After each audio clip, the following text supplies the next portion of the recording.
Well, hello and welcome to the next video following all the fun that is going on over at the Citadel here in the Empire of American States.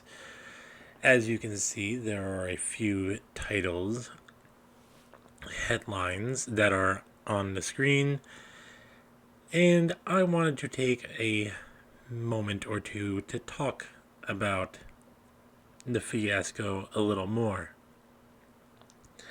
So, one group of politicians, it doesn't really matter. I'm not going to name names because they're all the same as far as I'm concerned.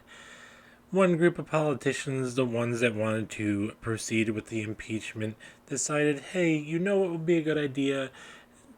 Maybe we should call some witnesses. Now, not thinking about this beforehand when you have all the time in the world to prepare.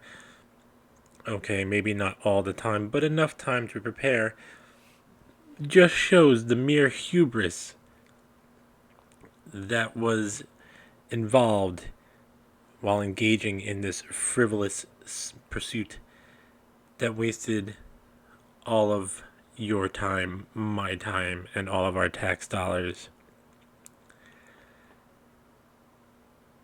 So, let's take a second and think about this. How many witnesses would they have to call?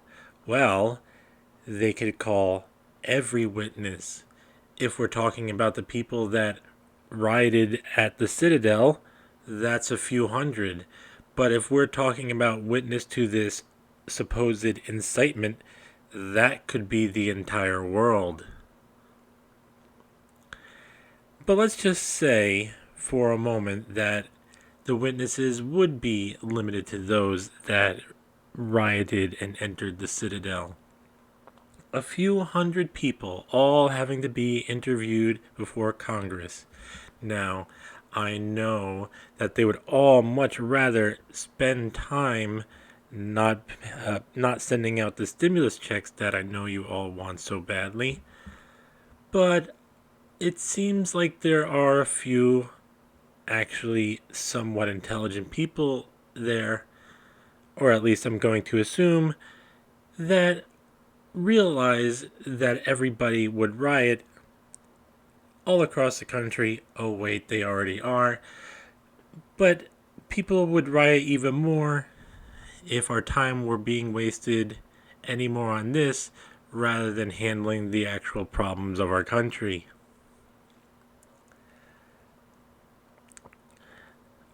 Oh, who am I kidding? We all know it so they can pass more legislation, stomping on all of us citizens and sending more money to their rich friends. I'm sorry, I had a lapse in judgment.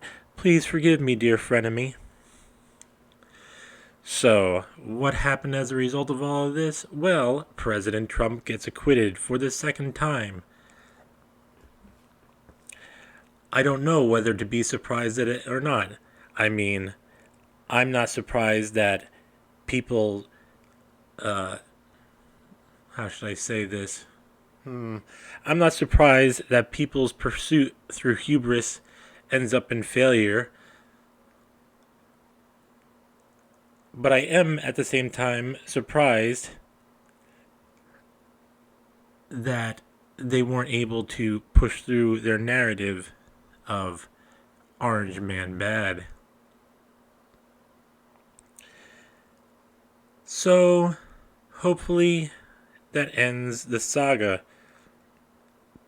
of President Donald Trump, and he can now run for office in 2024 if he so desires.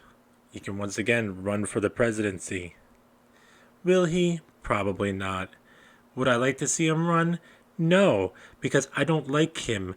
I don't like Joe Biden either. And I don't like all of the millions and millions of people that voted for either one of these two assholes, which led to this whole fucking fiasco in the first place.